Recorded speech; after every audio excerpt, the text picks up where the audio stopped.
Hello, everyone, and welcome back to Contractor Evolution. Returning to the show today is David C. Bentall, former CEO and president of Dominion Construction, the founder of Next Step Advisors, and a professor of Family Enterprise at the University of British Columbia here in Vancouver. You'll remember him from a few weeks back where we talked all about succession planning. Now, David just authored his third book, Dear Younger Me, Wisdom for Family Enterprise Successors, which we'll link below. And in today's conversation, we really focus on the 9 transformational leadership traits that he outlines in this book, which is worth a read, by the way. So check that out. In today's conversation, you can expect to learn a few things. Why the AI revolution will put an even greater premium on critical thinking skills, how curiosity can and will drive innovation inside your business, and why being impatient with your organizational growth always backfires. I hope you enjoyed as much as I did. Let's dive in. You're watching Contractor Evolution, where we unpack the systems, tactics, and skills you need to take your fast-growing contracting business to the next level. You're here to learn what it takes to scale up, work less, and increase profitability. You've come to the right place. Stay tuned to learn what separates the new breed of contractor from the old school, and welcome to your ultimate guide on the business of contracting. David, welcome back to the show, man. It's good to see you. My pleasure. Thank you so much for having me again. So you wrote this book, Dear Younger Me, which is a pretty compelling title. Like, it definitely gives the reader the idea of what this is about. I want a do-over. Right. So can you maybe just share why you wrote this book and what it's about for you? Benji, I mentioned I want a do-over. What happened was I was on an airplane flying back from Alberta, and I'd been at a family client meeting in Saskatchewan, and then a subsequent different family meeting in Alberta, each with different families. Mm-hmm. And I'd prepared well, diligently for both meetings. I thought I'd done my job to help lead these 2 family meetings. They'd both gone very badly. Oh, okay. And I was kind of licking my wounds as I was on the airplane. I was thinking about what happened, and I was thinking about how in one of the meetings, one member of the next generation, a successor like me, I felt that person had been quite impatient, and that kind of had spoiled the broth for that family meeting, gone in the ditch because of this person being impatient. And then I thought, well, what will happen to the other meeting? Well, the other meeting, one member of the family had been wounded, had been hurt by something that happened earlier on, and was harboring some unforgiveness towards another member of the family, and that kind of spoiled everything. And I'm thinking, I guess maybe it wasn't my fault. It was these next gens who were wrecking things. Sure. And I remember thinking, I'm sure glad I wasn't like that. Or was I? And I realized I was impatient. I realized that I lacked forgiveness. And I got out a scratch pad and I started making notes. I lacked humility. I lacked patience. I lacked gratitude. I lacked curiosity. I didn't listen to anybody. So I realized pretty soon I had realized through that process probably 8 or 10 areas where I had been a problem. Right. And so I wanted to write to the next gens and say, hey guys, you can make the same mistakes I made, or you can learn. So why don't we have a do-over for everybody? This is in essence a 300-page letter to yourself. Yeah, I'm hoping other people will read it. Right. Now the subtitle to it is 9 character traits to transform your leadership. And these are traits that you have learned through your own lived experience and now written about in this book that you feel make a massive difference, really move the needle to someone's ability to lead effectively. So what I wanted to do today, I thought it would just be neat to kind of go through all 9, which seems like a lot to cover, but we'll just do quick hits on each. And so I'll maybe read off the trait that I've taken from the chapter. Can I right off the top just interrupt and say that for those who are listening, if any of these traits, humility, curiosity, listening, if anyone on the call here feels that they're lousy at these things, I'm in the remedial class. That's why I've written about them. So I'm not an expert on any of the. Thank you for saying that. You're not claiming to have this all figured out. I've written the book because I was lousy at all these. Maybe still am, but I'm working on it. It's a good segue into the first trait, which is humility, and you've just exemplified some yourself. There's also these really great quotes at the start of each of these chapters, which I'll read. So it's humility. True humility is not thinking less of yourself. It's just thinking of yourself less. So how do you define it in your own words? And then maybe I'll tack onto that. Why do we resist it? Why is it so challenging? Well, I think most of us think about humility when we see it, a lack of it. So let's talk about it in terms of what it isn't. Right. Because we know people who are arrogant, egotistical, abrasive, and so we can spot a lack of humility a mile away. And I think at its worst, humility is that. It's arrogance, it's self-assertiveness, inflated self-confidence. And so that's what it is at its worst in its opposite. So how do we cultivate something that's the opposite of that?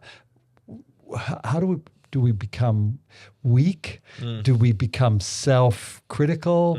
That doesn't sound like a very good thing. So that's why I love this quote from C.S. Lewis, that humility is not thinking poorly about ourselves. It's not thinking about ourselves so much. All the time. It's not thinking about yourself. And I'm just interested, I'm a competitive water skier, as you know. So I was at the lake this morning, and I needed to get back here in time for our recording. And one of the guys was in the water. It was his turn. And I said, you want to do another pass? And he said, well, how about you? Do you have time to drive me one more pass before? He was in the water. It should have been about him, right? Here's a guy who had humility. Really, humility is about being unselfish. It's making life not all about me. And I remember one person said to me that a person completely absorbed in themselves makes a pretty small package. And so I think humility is about being other-centered. Have you observed what humility does for leadership, and inversely what a lack of it does for leadership and the organizations that it exists within? Well, not all that much, because we got a lot of leaders who are full of themselves, right? So you don't see it all that much, right? So I just need to say that we don't have a lot of good examples. But let's talk about Benjamin Franklin, who's inspired me in this area. Now, people might know of Benjamin Franklin as one of the founding fathers, but they might not know that he was an entrepreneur, right? Benjamin Franklin started the U.S. Post Office. He was an inventor. He invented bifocals. He was a brilliant man in many, many ways. And he decided to pursue humility. He decided it was one of his items that actually one of his friends told him he needed to add it because he said, one of his friends said, Ben, it's all about you all the time. Right. And so he realized that it was a weakness in his life. And so one of the ways he decided to pursue it, and I think this is great practical advice for all of us, Benjamin Franklin made the statement, I listened to an audio version of his biography, and when he said, I decided to deny myself the privilege of ever disagreeing with anyone. I had to rewind the audio tape. Yeah, why is that a privilege? I decided to deny myself the privilege. We all like to tell other people that they're wrong. 100%. So he it's said, one of life's great pleasures. That's right. And he said, I decided to deny myself the privilege of ever disagreeing with anyone. And it was really funny. I got in the car with my wife listening to this. And afterwards I said to her, sweetheart, I want you to help me with this because I would like to become like that. So we got dressed for dinner, we got in the elevator, we're going down the elevator, and some friends of ours got in the elevator with us, and they pressed the second floor. And I knew that to get to the restaurant, we needed to go to the ground floor because you couldn't get there at the second floor. And I said, we can't get there from there. He said, no, the second floor, the elevator, the restaurant's on the second floor. I said, no, you can't get there from there. And my wife elbows me because I'm right away I'm disagreeing with this. Lasted about 5 minutes. Less than. Yeah. And the first living human being I saw after listening to this. And immediately with my wife's helpful correction, I said, I could be mistaken. Let's go down to the ground floor. You know what the response from this friend was? What? I could be mistaken. Let's go down to the ground floor, like you said. Immediately, we avoided a conflict, right? Which would have just been about ego. So I've been working at this bench. I'm as I said in the beginning, I'm in the remedial class. But what worked? What has worked for you? Besides, you got some advice from your wife. What else? Is there a practice? Is there a prayer? Is there a meditation? Is there reading? What else works to cultivate more of this within ourselves? Yeah, so the first thing I think that cultivates humility for us is if we can begin to recognize that we are selfish and self-centered. So it's an acknowledgement that that's where we start from. So it's actually a very natural thing for all of us to be self-absorbed. So the first thing we need to recognize, it's in all of us to be that way. Our son, when he was 2, we gave him Cheerios, and I can still remember him throwing them all on the ground in the dining room. And we said, "Son, would you please would you please not do that?" And he said, "No." We didn't train him to be defiant, selfish, self-centered, but that's so. I think that the first it's baked in. It's baked in. Yeah. So this is natural. So I think the first thing is to acknowledge this is part of how we all came into this world. So we need to acknowledge that, and then secondly, recognize it's going to take work. Benjamin Franklin actually had a little black book, and it wasn't with people with women's phone numbers. He kept track every day of when he messed up with his quest to be humble and other things. So I think we need to, number one, recognize it's natural. And number two, it's going to take work. But number three, it's begin to focus on others and to try and live that way. So whatever you take. So for me, all of our listeners, I would say, get to know Benjamin Franklin. Study the guy.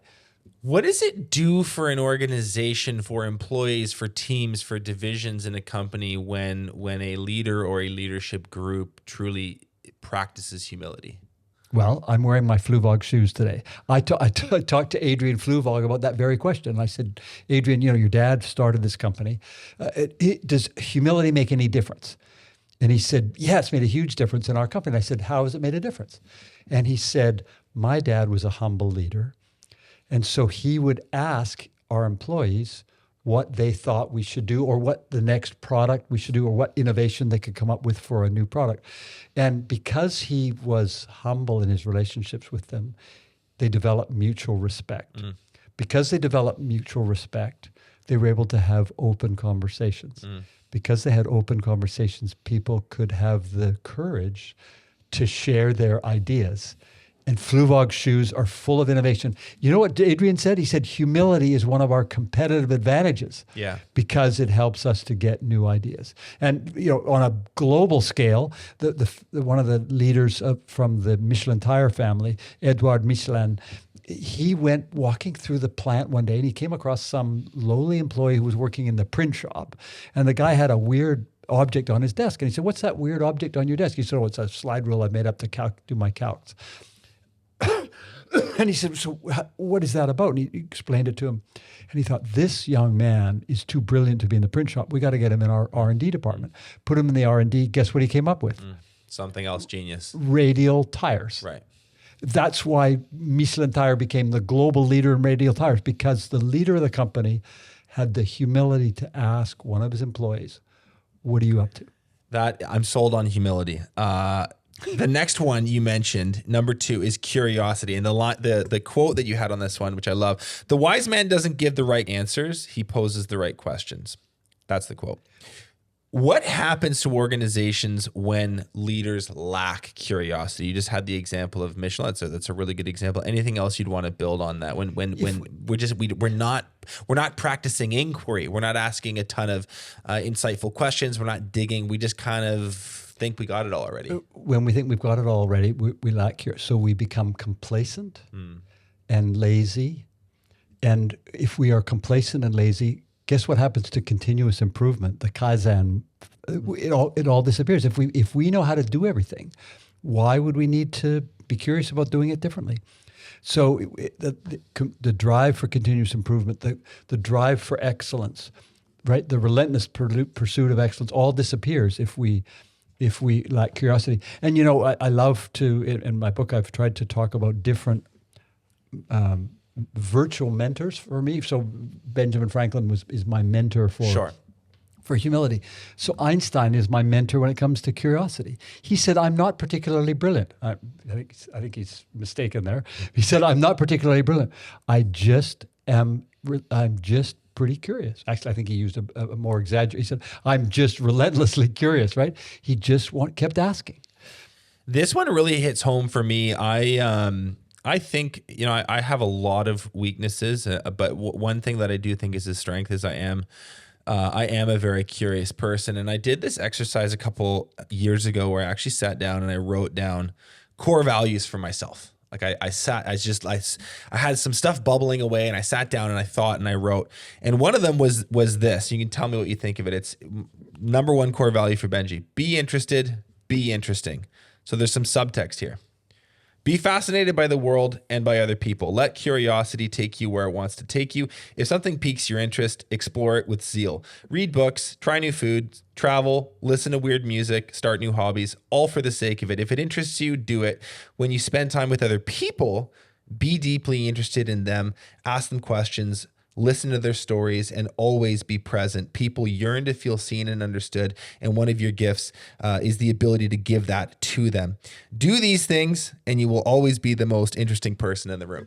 So my point is, I think in a culture, in a climate, in a world where people are always trying to be cool, be this, be that, come off a certain way, I think people sleep on how powerful it is to just truly focus in on the people they're around and practice inquiry with them, particularly when you think about needing to influence or needing to persuade or needing to lead people. It's not the compelling language that you put together. It's not how persuasive your slides are. It's not it's not any of the things that people think it is when you're trying to get stuff done, when you're trying to move stuff across the finish line.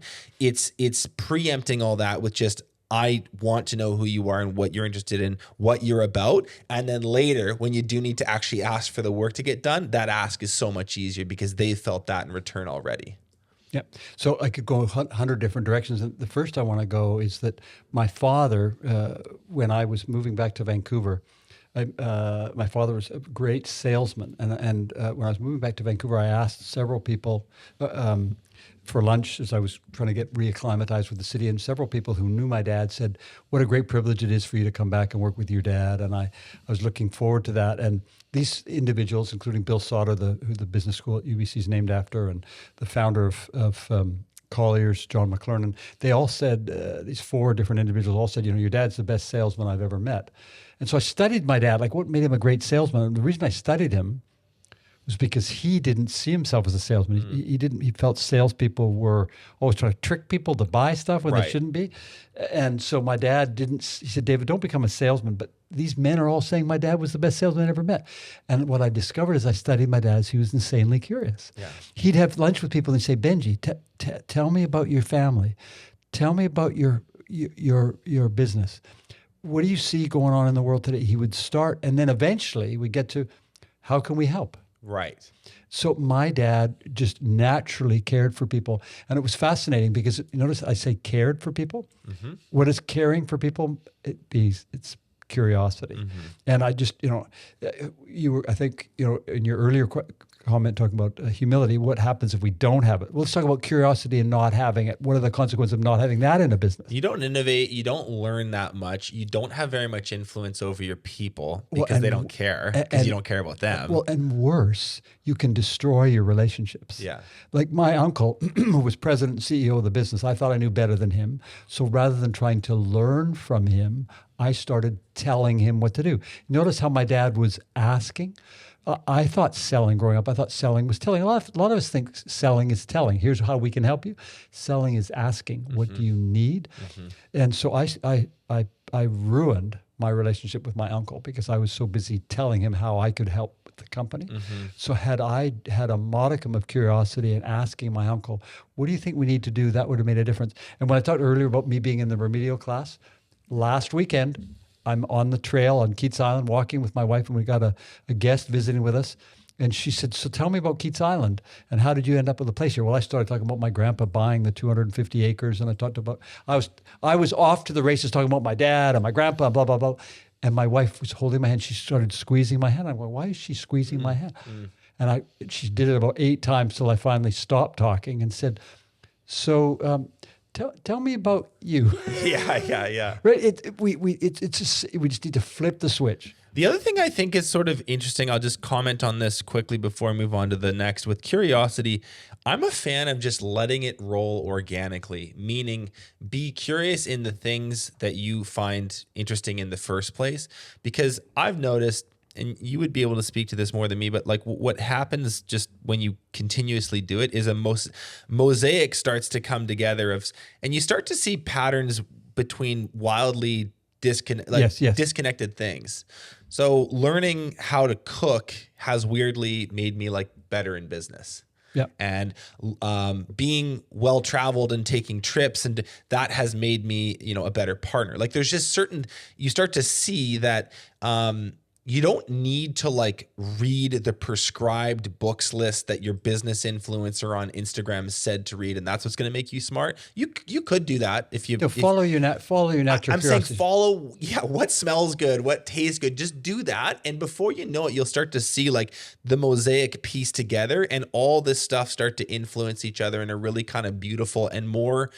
It's like a broader kind of intelligence. It's more widely researched. So I just think, when in doubt, just follow what you think is cool. And as we talked about my competitive water skiing, I took up competitive skiing when I turned 40. As I have been pursuing this sport, I'm becoming a better coach, right, a better family enterprise advisor, because I am pursuing excellence in a field that I'm passionate about. Did you think that water skiing was going to make you any of those things when you started? No, it's just what's interesting. So when in doubt, be curious. Okay, number 3 is listening. And this quote is maybe my favorite. Wisdom is the reward you get for a lifetime of listening when you would have rather talked.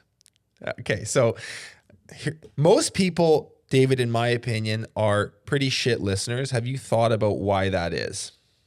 Yeah, because it goes back to the first one, the humility, right? Because they're making their life all about them, right? They want to be able to get their word in edgewise. They want to be interesting. So there was a famous story, and I think it's a story as opposed to a true event.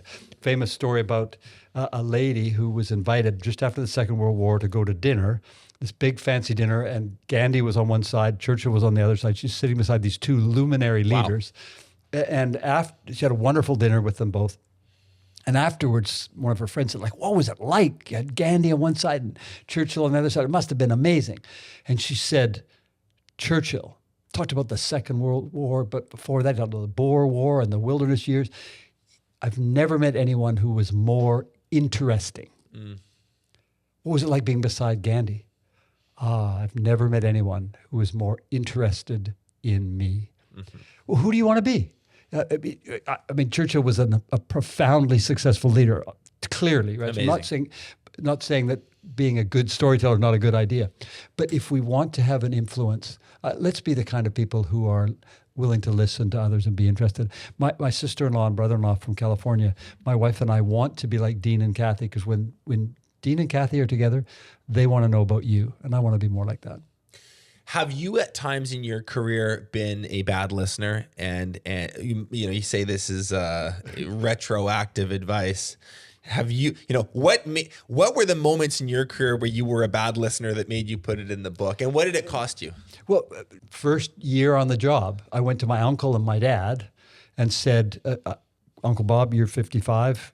I presume you'd be retiring in 10 years at 65. So here are my 5 different options for my career development plan. And my uncle said it would need to be a 20-year development plan rather than 10.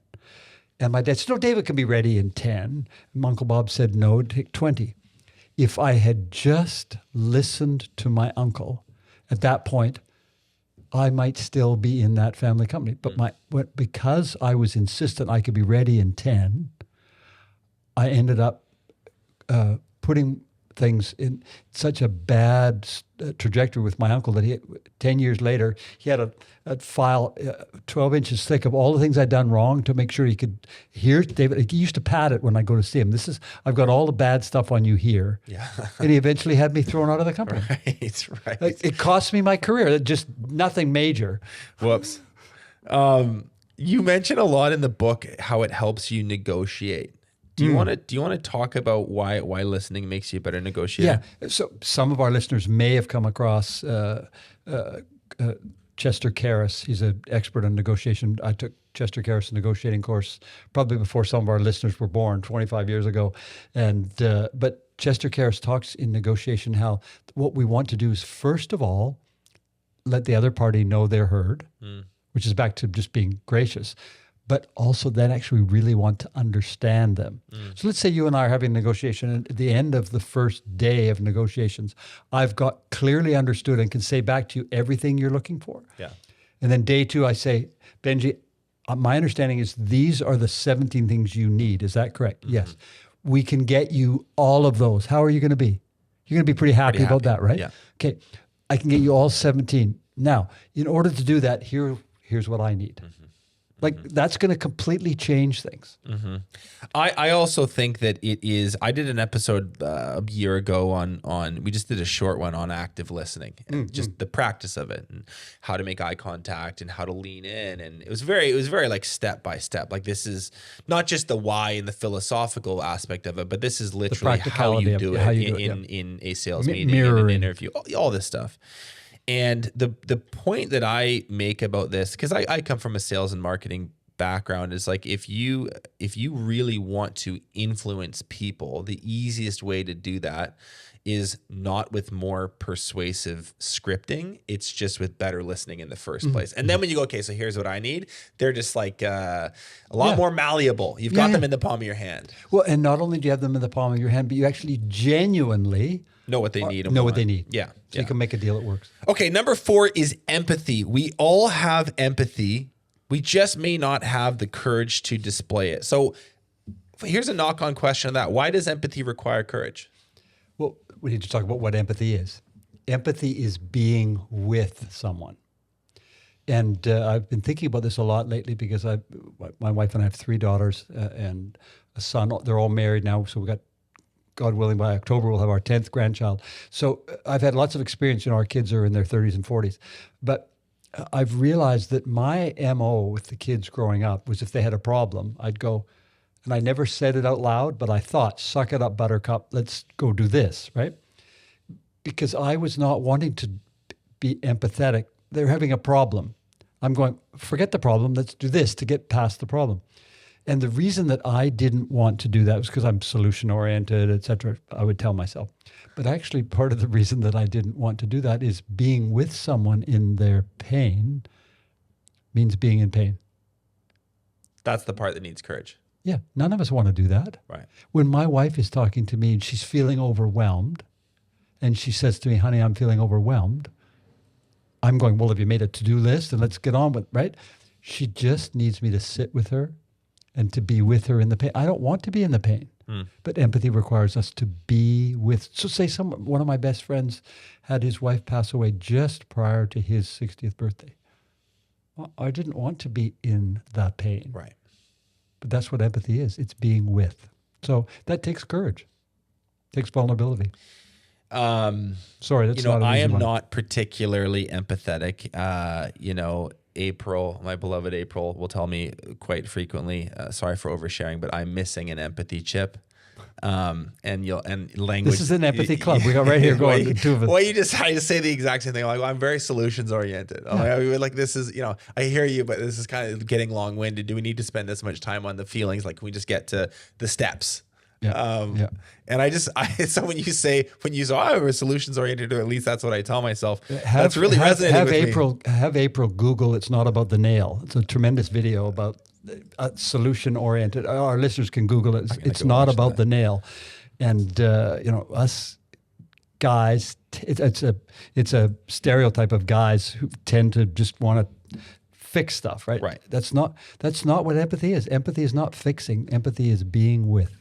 And why is it important in the context of an organizational culture? We think of it, and we're talking about this maybe in put it in the family context, the relationship, the romantic relationship context, the parenting context. In a business, though. Okay, well, let's go back to my uncle.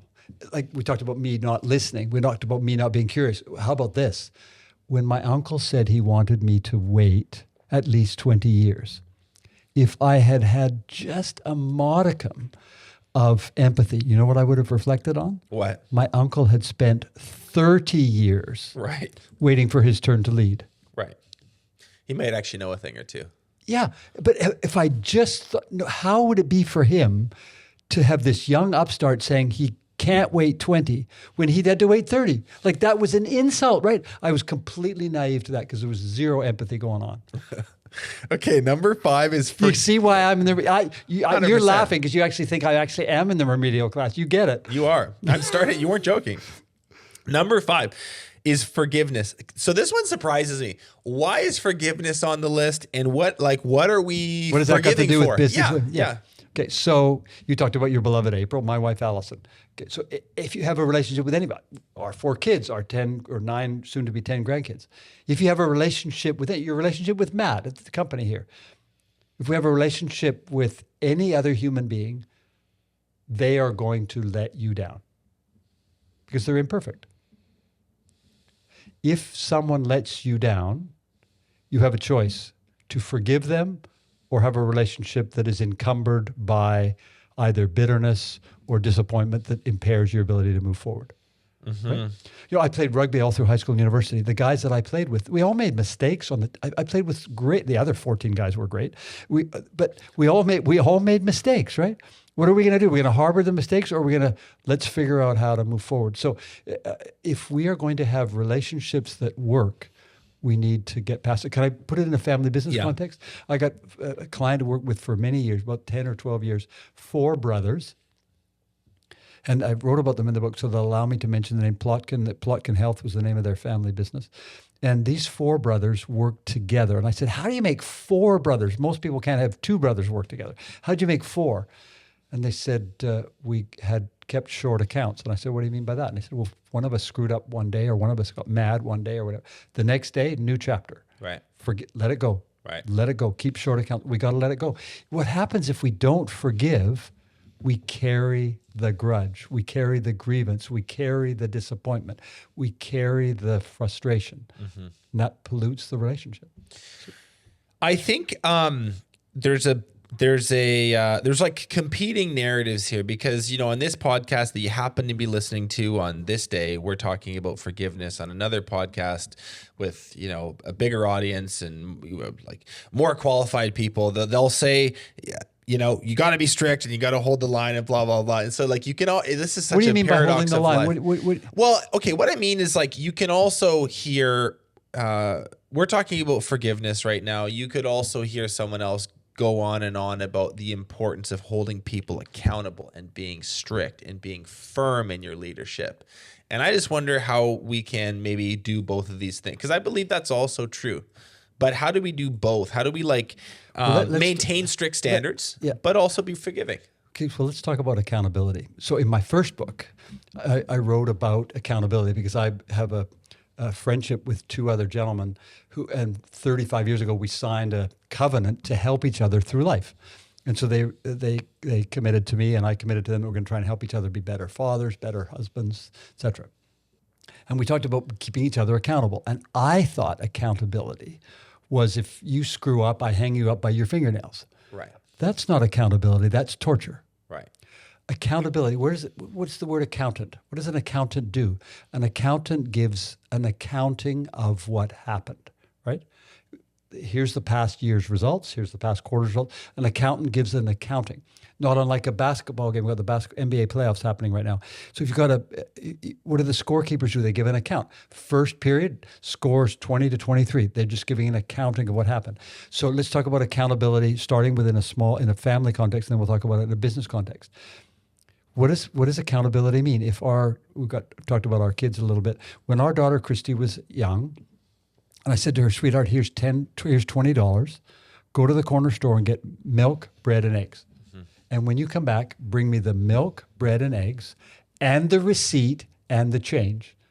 And I didn't say give me an accounting, just make sure that it all reconciles. She comes and she gives an account of what happened. Right. So in business, I'm all for accountability. What accounting, it's not hanging people up by their fingernails. It's saying quarterly, monthly, weekly, whatever it is, annually, give an account for what you did. And if I'm on boards of 4 companies, our management team says, we're going to do this. We're going to go take this hill. Okay. When are you going to take the hill? In the first 6 months. Okay. 3 months from now, let's talk about how we're doing. And it's 6 months. So asking people to give an account is actually the job of good leaders. So I think that's a very enlightened definition. I really appreciate us going on this tangent. I think most people, maybe I'm just, I shouldn't say most people. I have misinterpreted accountability as this punitive exercise when really it's just a truth-seeking Give me an account. Yeah. Right? Was it mean for me to ask our daughter Christy to give me the milk, bread, eggs, and the receipt and the money? Yeah. Just give an account. Right? Yeah. And if we do quarterly and monthly and annual accounting, if our management team every year they show up with lousy results, they're going to understand why they don't have a job the next year. Right. You don't actually need to do the torture because here's the deal. Score is right on the scoreboard. We want you to give an account of what you've done. That's really interesting. You notice how it's actually full of coaching opportunities, right? Totally. Okay, let's move on. Let's move on to the next one, which is gratitude. Okay. Gratitude is the recognition that life owes me nothing and all the good I have is a gift. Love that. Do you think that finding success in business makes us less grateful? Yes and no. Yes, because if we become used to our prosperity or our success, the new normal becomes expected. Right? If last year I earned 100 grand, this year I earn 150 grand, next year I earn 250 grand, I get used to what I earn. Yeah. Mm-hmm. So I'm not grateful for the 250. I don't get a raise from 250 to 290. I forget that I used to only be paid 100. So our success makes us immune to the good results that we already have. Yeah. So that's you say yes, it can, but you also said no. How can it all how can we have success, meteoric success, but still keep that gratitude in check? Focus on being grateful. So what I mean to say yes and no, it can lead, our success can lead us to step over what we have and we can become comfortable, but it doesn't mean we have to. Mm-hmm. So it's a temptation, frankly. Right. So for an example, if we talked earlier about the fact that a few years ago, my wife on one of my birthdays took me to the store to buy a new car for me for that year, and she wanted me to have a Jag. So it was wonderful. For a couple of years, we drove a Jag, and it was wonderful. But then there came a time when my wife Alice and I decided, for a couple of reasons, that to have her mom come and live with us. She can't get into the Jag just to sit. It's too low. Right. So we bought a different car. There were other reasons, but we bought a different car. We bought a Ford Escape. So I drive a Ford Escape. And I had real trouble with that. Back to the humility thing. Because you were like, I'm this established businessman, I'm driving a Ford Escape. But you know what helped me the most? My grandpa, the first decision my grandpa made when he bought Dominion Construction in 1912 was to sell the company Cadillac and buy a Ford. And so I thought, if grandpa can drive a Ford, I can drive a Ford. Yeah. And so I think it's our self-talk, Benji. It's what do we tell ourselves? Mm-hmm. And the self-talk, I traded in that I should be driving a Jag for if grandpa could drive a Ford, I can drive a Ford. So if I can just go on this just for one more moment. If you have, and our listeners, if you have $700,000 in net worth, you are in the top 1% in the world in net assets. I'm imagining that most of our listeners do not think about themselves as 1%ers. They think, but that's in North America, you'd have to have, I totally get it. But of the over 6 billion people in the world, if you have $700,000, you're in the top 1% in the world. And I keep telling myself, one day I was at a lunch with 4 other people. They were all billionaires. I'm not a billionaire. I'm at this lunch and I'm feeling like a total loser. And I get in the car on the way home and I'm going, there's something wrong with how I'm looking at a life when I'm in the top 1% in the world and I'm saying I'm unhappy. So we need to count our blessings rather than looking at what we don't have. It's as simple as that. Well, you can always find it. If you're training your lens to look for your own gaps, you're always going to find. There's always going to be someone with more. You're always going to find someone with more. Exactly. Do you recommend people do like a daily gratitude practice? Something spoken. My sister's 36 years into recovery as an alcoholic, so she's learned a lot at the University of Life called AA. And it's a good school. And she told me that she was working on her gratitude list every morning. I said, "What do you do with that?" She said, "I write out 3 things on my gratitude list and either phone or email one of my friends. It's a little deal we have every day." So I started my gratitude list. Humility prevents me from telling you what number I'm at, but I've been doing it for several years. And I can tell you this. I remember when I got to 1,094, I started thinking differently. Like on the list, On the list. 1,094 Yeah. items on the list. I started, it became a habit. I started to default to being more grateful. Makes a huge difference. Yeah, it's so good. Where are we at? 6. Okay, so number 7 is critical thinking. Okay, so David, people say this all the time. You hear people rant about this. We're talking about, a few years ago, people were concerned about, YouTube having too much information. You can Google everything at your fingertips. Now we have AI sort of changing the game again, which is really bringing. The concern is people's ability to problem solve and critically think is being reduced by technology. Do you believe that to be true? Well, I think it can be. It's a bit like the last one. It can be just gratitude, and critical thinking. We have choices around this just because you can Google anything or everything you want to Google doesn't mean you have to. Right. So it's a choice. But I think, let me talk about critical thinking this way. When World Economic Forum, Davos, Switzerland, just recently, Jack Ma was asked, what are we doing? What are we going to teach our kids given AI, given all that's happening? What do we need to teach our kids? He said we need to teach them critical thinking. Mm-hmm. Because the machine can't do critical thinking. A machine can do thinking faster, but it can't do critical thinking. Mm-hmm. So the integration. So what I would suggest is that we need to clarify that critical thinking is actually even more important now because it differentiates us from the machines. So how do we do that? Critical thinking is fascinating to me because Walt Disney's one of my heroes. And he's someone who I learned about critical thinking from. Most people think of Disney as either as a cartoonist or as a guy who created theme parks or a movie animator. He was all those things. Mm-hmm. But at his core, he was a dreamer and a visionary and a critical thinker. Mm-hmm. And his critical thinking led him to always ask, have we got it right? For example, most people have been to the Pirates of the Caribbean. When it was just about opened, he had it all sorted, and they were doing test driving the boats, and he wasn't sure it was quite right. So he got 20 people together from all different levels of the hierarchy and said, does it look right? Mm-hmm. Does it smell right? Mm-hmm. Does it sound right? Does it feel right? Mm-hmm. Critical thinking. He was asking the questions.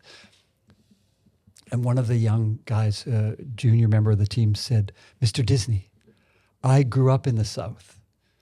And on a night like this, there would be lightning bugs.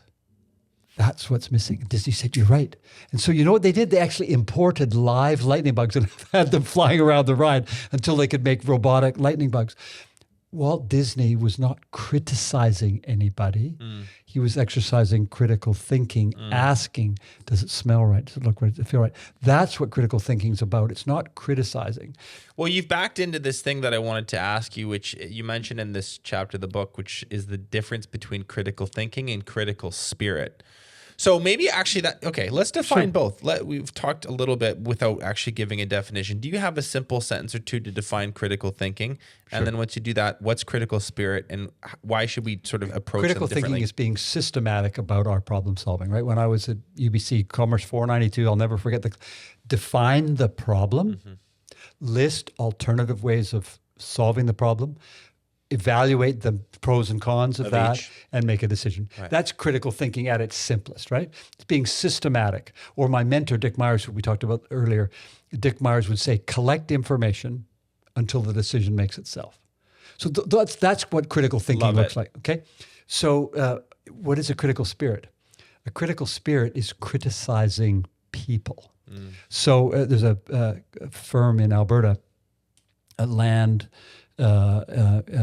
Brit Land and Engagement's the name of the company, and the founders of that company have decided that in their company they're going to be hard on ideas and soft on people.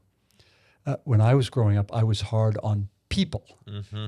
And so you notice Walt Disney in the example with the Pirates of the Caribbean, he was asking hard questions about ideas but not critical of people.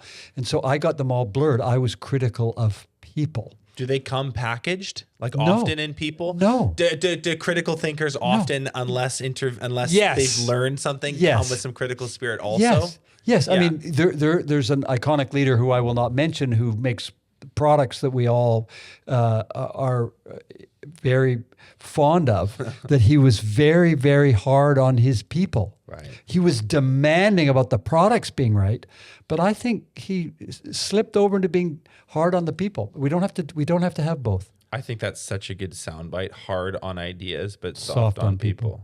Yeah, yeah. When you separate the thinking from the person, it's pretty easy to dismantle the thinking without hurting the feelings. But it's actually requires a much more sort of cerebral and forward thinking approach to doing it, because it's not hard to go from critical thinking to being hard. It's like it's the change of one word or framing a sentence slightly differently, and we're often moving fast and we're pressed for time. So it's an extremely easy ditch to drive into. It's a habit, right? Yeah. It's you always, rather than you always do such and such, which is being critical of a person, right? Saying, I think we've got a problem here.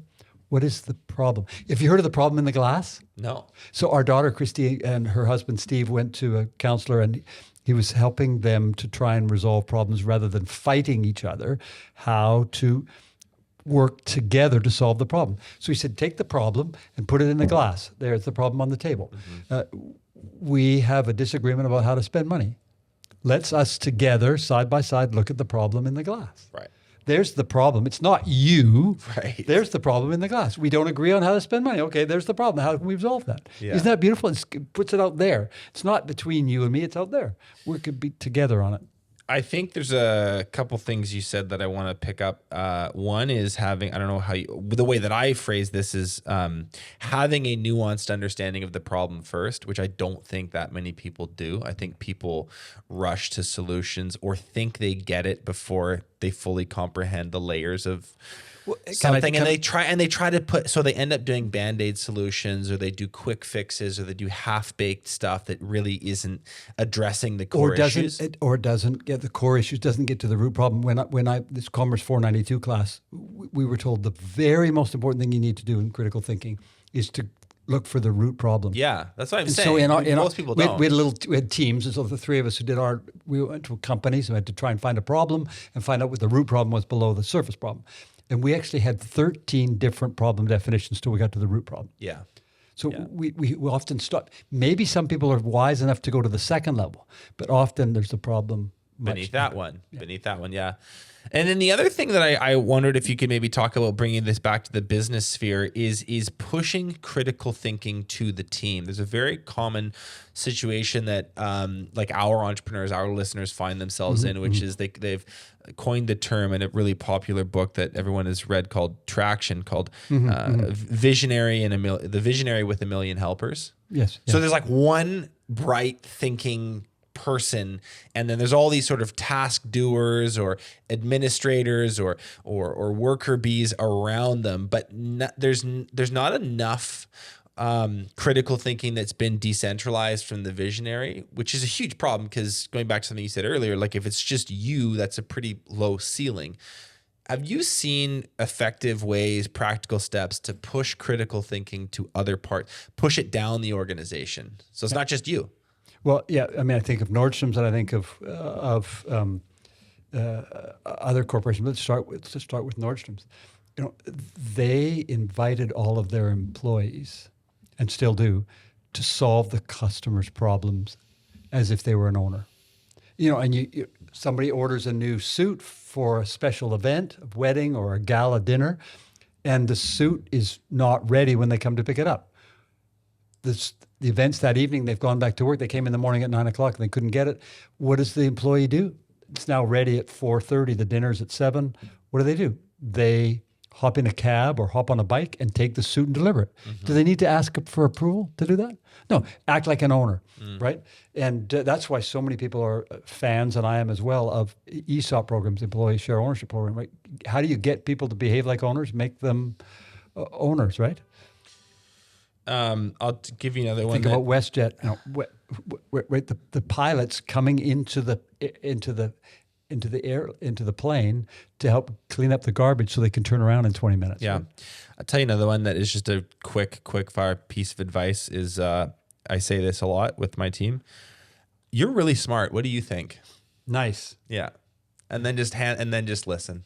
And like, if they're newer, 30% of their ideas might be good. If they're senior, 80% of their ideas might be good. You're always going to have sort of like a mix of what's useful and what isn't. But the point is, you're pushing the critical thinking away from you in the first place, and you'd be blown away at not only the good stuff that you get back, but it's more of like the feeling in the building, the vibe you create with the people that you work with when you're doing that. It gives them a sense of ownership, and it makes them feel super involved. So I love that critical thinking piece. And going back to the tech question, we're a long way away from all like critical thinking, like as the way you describe it being done. We might be able to think faster, but this stuff that you're talking about is, I think, uniquely ours for a while yet.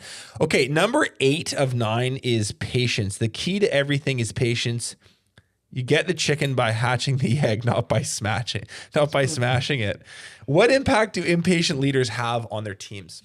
Well, that's a Warren Buffett quote there. I love how he says the key to everything is patience. So do you know what his first job was?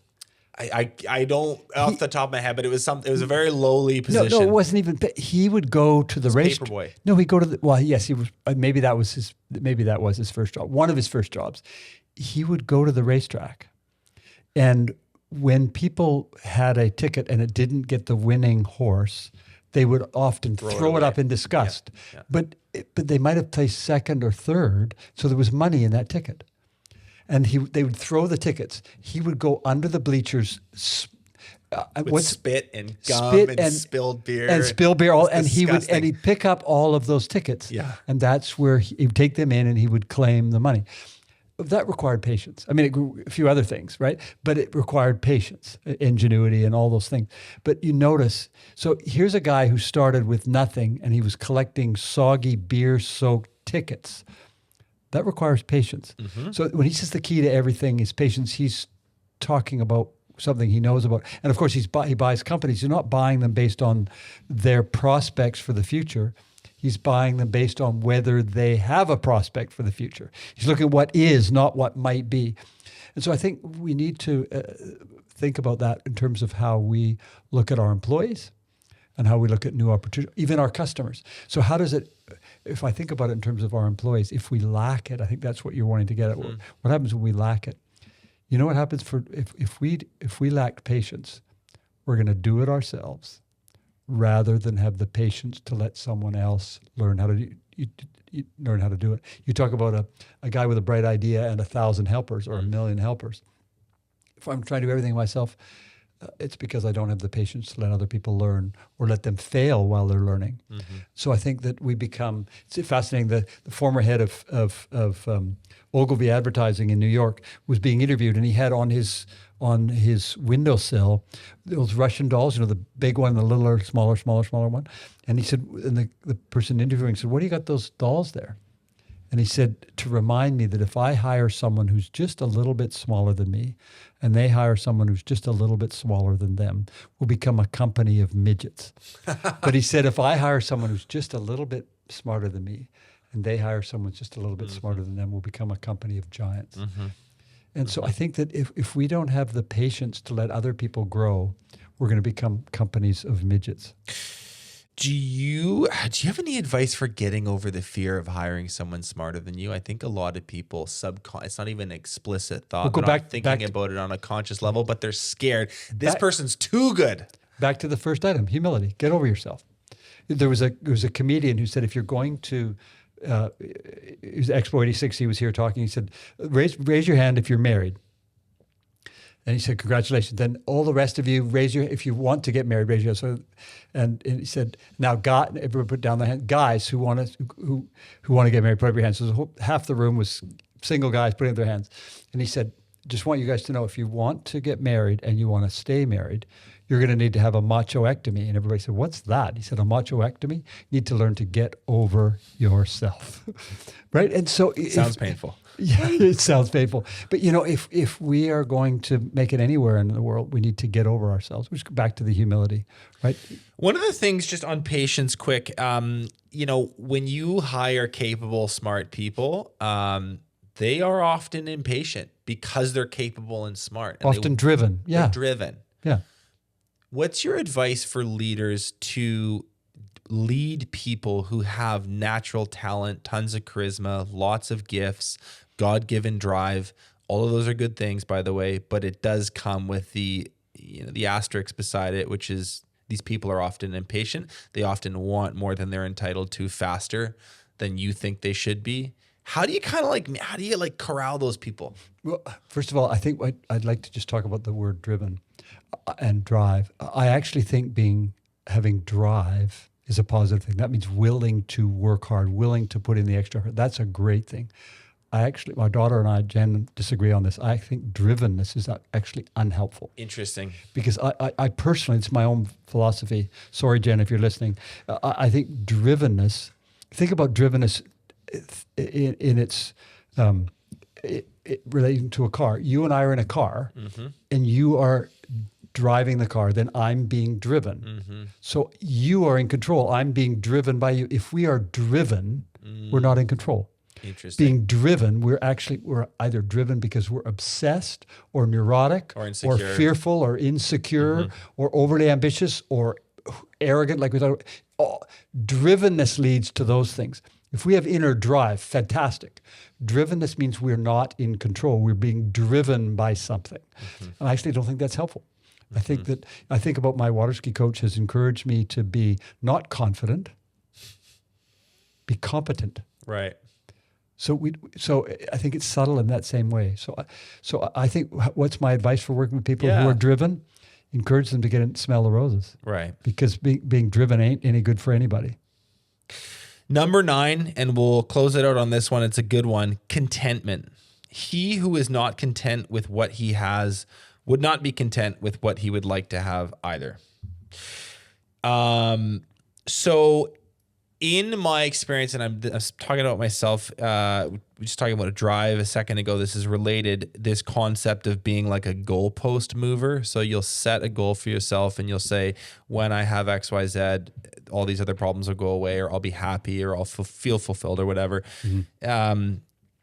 And I think that there's like an inescapable nature of being an entrepreneur where you're going to be a goalpost mover. I heard a quote the other day on LinkedIn, which is like, if you don't read something that you wrote 2 years ago and think it's crap, you're not moving fast enough. Yeah. And I like that. Yeah. I posted it and, the comments were like, well, you're being too hard on yourself. And some people say, absolutely 100%, I agree. So obviously it's sort of it's a question of where you come down on it. But, when it comes to ambition and contentment and goalpost moving, how do we find contentment and inner peace and enjoyment and joy while keeping that ambition? Can you do both at the same time? Yeah. So we have to go back. We have to go back a couple steps to gratitude, right? If we are anchored in gratitude, we can still try and move the goalposts. If we are anchored in if we are patient, we can still move the goalposts. We just might need to change the time frame. My view is that if we lack contentment, we can become obsessive. So I was obsessive. That's why I've written about it. I was obsessed. Think about it. I talked to you earlier about how my uncle wanted me to wait until 20 years to become president of the company. I said, no, unless I can get it in 10. I mean, it sounds so childish. I wanted in 10. Like, what the heck was I thinking? Are you familiar with the name Fisk Johnson or SC Johnson? So yeah. SC Johnson, they own Johnson Wax, sure. But they also own Ziploc bags and Raid and all kinds of things. Fisk Johnson became president and CEO of that company. But he was willing to be patient. That's one of his traits. But he was also willing to be content with the journey. His dad, Sam, was such a powerhouse leader. Fisk said, if I go and work with Dad, I'm going to blow this thing up because he and I are never going to get along. So what did Fisk Johnson do? He went and got an undergrad degree, physics, and then he got a master's degree in physics.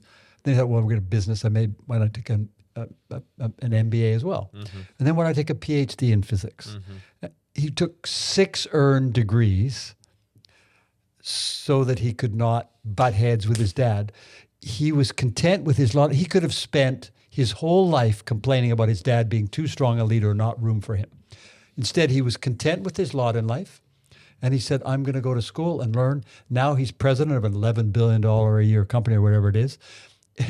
But he was willing to be content with his lot in life rather than being lacking contentment. And can I talk about one other example? Yeah. Because I was fascinated. I don't know how many of our listeners are basketball fans, but I am. So I was fascinated watching when the Toronto Raptors went on their magical run. The best. It was amazing, right?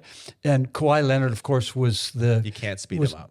What, you can't what? You can't speed him up. No. Speaking of patience, Yeah. he plays the game at his own pace. Yeah, but what's interesting, he plays the game at his own pace. But I want to talk about contentment. I watched him very closely because I'd never watched him before. Oh, he's amazing. He's totally amazing. A superstar, yes. But did you notice if he got a great shot, he was not overly celebratory? No. Did you notice if he missed a shot, no. He was not down? Why? He was content to give his best.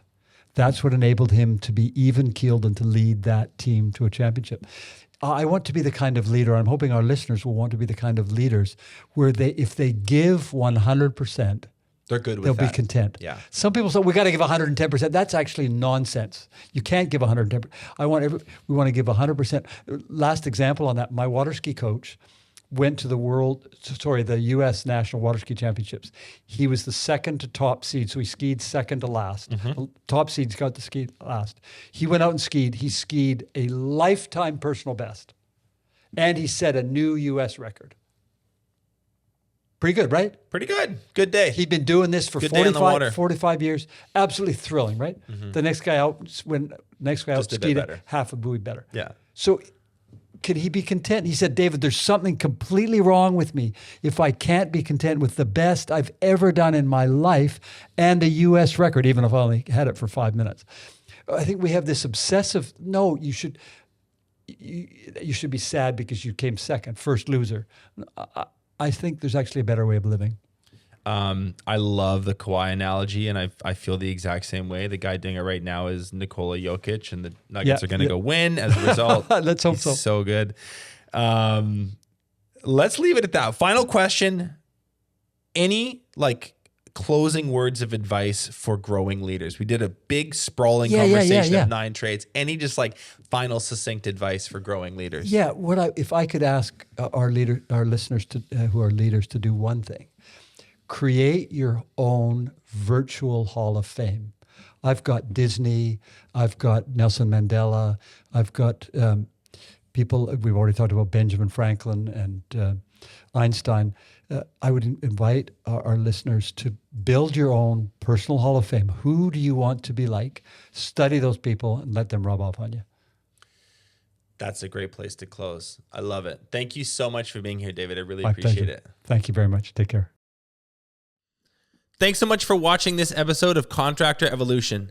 If you've already subscribed to our channel, consider sharing this episode with another contractor who you think needs to hear it.